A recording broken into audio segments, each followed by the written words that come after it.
রোজ সকালে ঘুম থেকে উঠে 5টি প্রাণায়াম আমরা যদি করি, আমাদের শরীর সুস্থ থাকবে এবং দীর্ঘায়ুভাবে সুস্থ থাকবে। জীবনে বেঁচে থাকা আর সুস্থভাবে বেঁচে থাকা দুটোর মধ্যে তফাৎ আছে।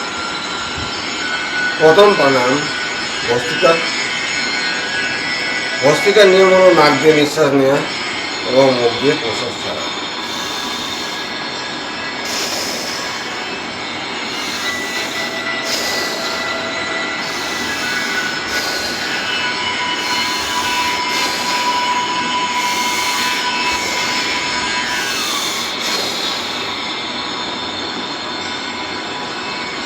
দ্বিতীয় প্রাণায়াম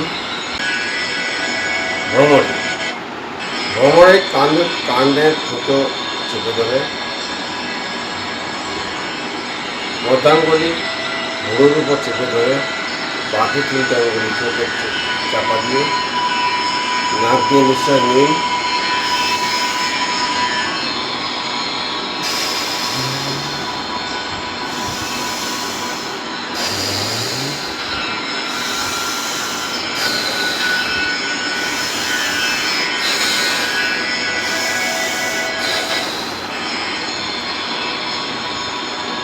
নাক দিয়ে নিঃশ্বাস নেওয়া এবং ভ্রমরের মতো আওয়াজ করতে করতে প্রশ্বাস ছাড়া। তৃতীয় প্রাণায়াম হলো অনুলোম বিলোম, যার অপর নাম হলো নাড়ি শুদ্ধি প্রাণায়াম। অনুলোম বিলোম মধ্যাঙ্গুলি এবং তর্জনী ভাঁজ করে নিয়ে বৃদ্ধাঙ্গুলি এবং অনামিকা দিয়ে এক নাক চেপে ধরে অন্য নাক দিয়ে নিঃশ্বাস নেওয়া, অন্য নাক চেপে দিয়ে অন্য নাক দিয়ে নিঃশ্বাস ছাড়া। প্রথমে বৃদ্ধাঙ্গুলি দিয়ে ডান দিকের নাক চেপে ধরে, অনামিকা দিয়ে বাঁ দিকের নাক চেপে ধরে প্রশ্বাস ছেড়ে দিন।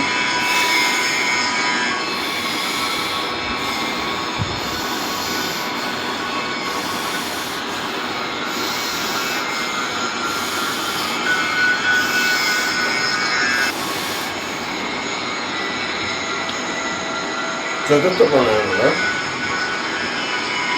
কপালভাতি। মুখ চেপে রেখে নাক দিয়ে নিঃশ্বাস ত্যাগ করা এবং পেটটি টেনে ধরা।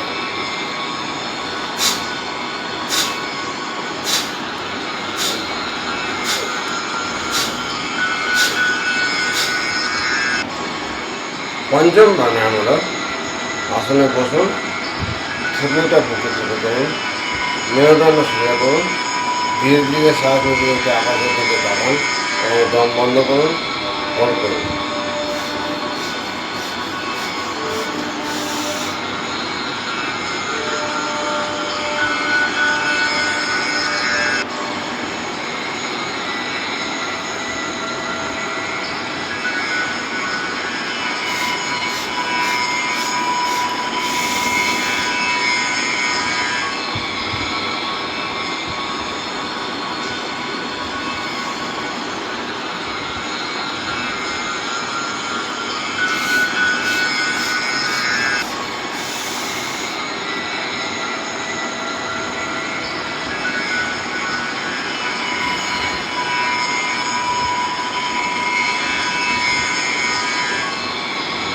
সুস্থ থাকা, স্বাভাবিক থাকা, রোগ প্রতিরোধ করা, এই সমস্ত শ্বাস নেওয়া এবং শ্বাস ছাড়া, পেট সংকুচিত করা, এই কিছু ক্রিয়াদি শরীরের মধ্যে রেগুলার সকালে করাই হলো প্রাণায়াম।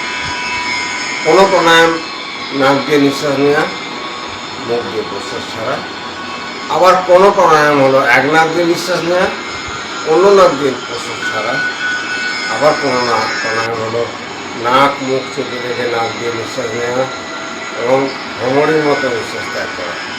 আবার কোনো প্রাণায়াম হলো মুখ বন্ধ রেখে শুধুমাত্র নাক দিয়ে নিঃশ্বাস ত্যাগ করা। এবং কোনো প্রাণায়াম দম ছাড়তে ছাড়তে দম হোল্ড করা।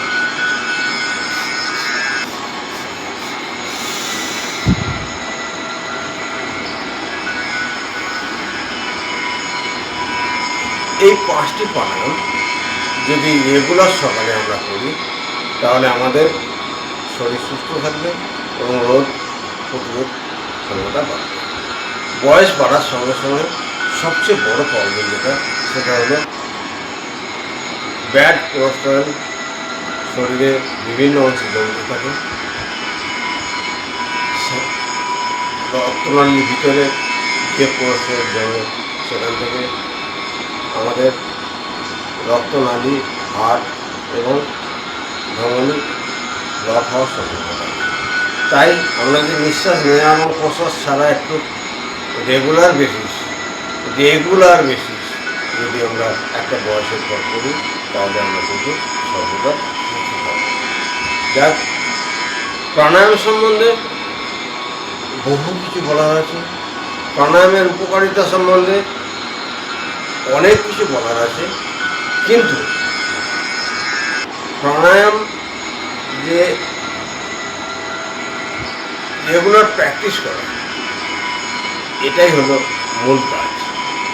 প্রাণায়ামের উপকারিতা আপনি প্র্যাকটিস করুন এবং প্র্যাকটিসের মাধ্যমে উপকারিতা এনজয় করুন। প্রাণায়ামের বিভিন্ন স্টেপ সুষ্ঠুভাবে নিয়ম অনুসারে করা এবং সবচেয়ে বড় কথা প্রাণায়াম করার সময় মেরুদণ্ড সোজা রাখা, কোমর থেকে মস্তিষ্ক পর্যন্ত মেরুদণ্ডটাকে সোজা রাখা, এটা হলো প্রাণায়ামের প্রধান নিয়ম। এবং যখন নিঃশ্বাস নেওয়া হবে মেরুদণ্ড সোজা রাখবে, কোনো রকম হেল দোল করলে চলবে না, একদম স্ট্রেট বসে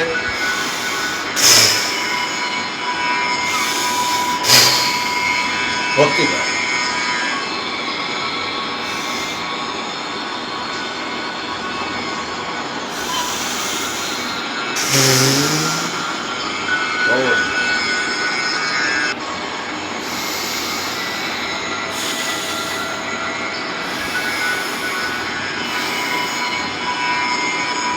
অনুলোম বিলোম,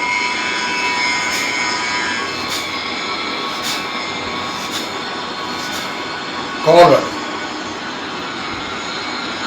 এক একটা প্রাণায়ামের বিশেষ কিছু উপকারিতা।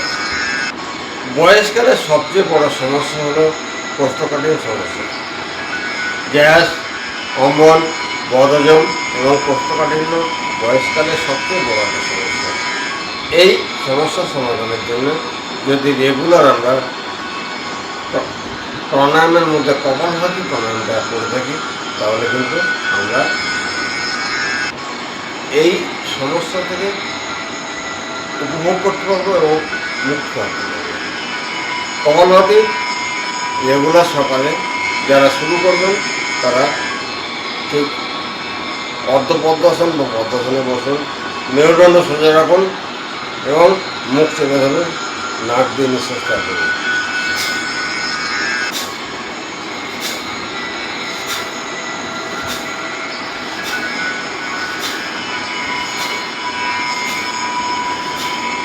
রেগুলার 10 রাউন্ড দিয়ে শুরু করুন।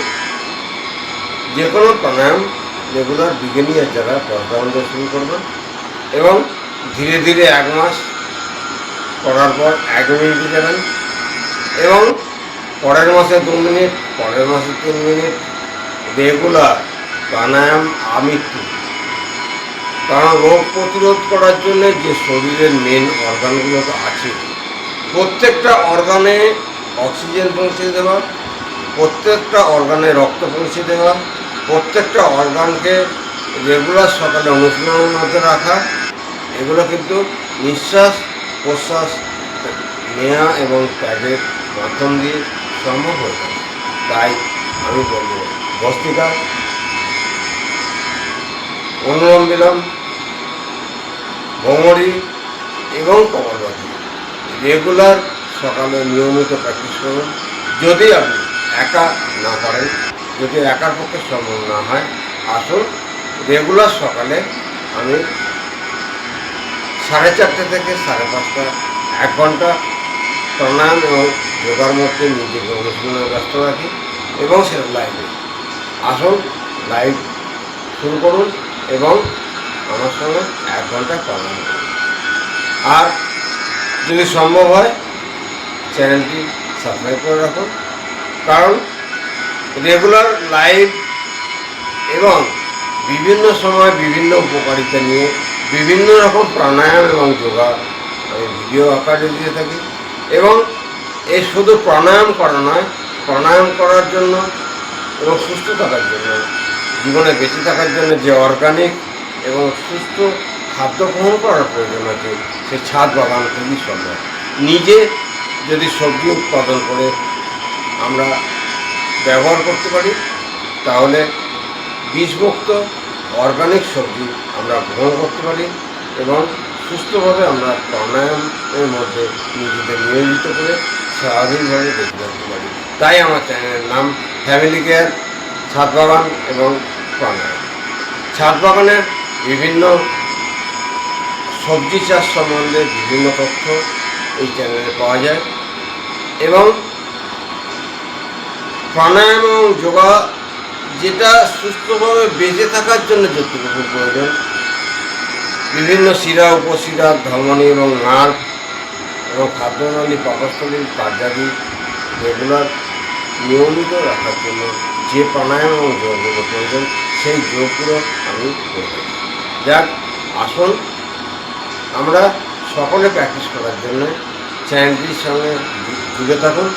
যারা এখনও সাবস্ক্রাইব করেননি অবশ্যই সাবস্ক্রাইব করুন, সঙ্গে থাকুন, আমার সঙ্গে অনুশীলন করুন এবং একটি লাইক দিয়ে রাখুন। যদি একটি লাইক দেন তাহলে ইউটিউবের মধ্যে থাকার ভিডিও তৈরি করার, রেগুলার প্রাণায়াম লাইভ করার একটা প্রবণতাই বাড়তে থাকে। আর বলবো চ্যানেলটি সাবস্ক্রাইব করুন ও শেয়ার করুন।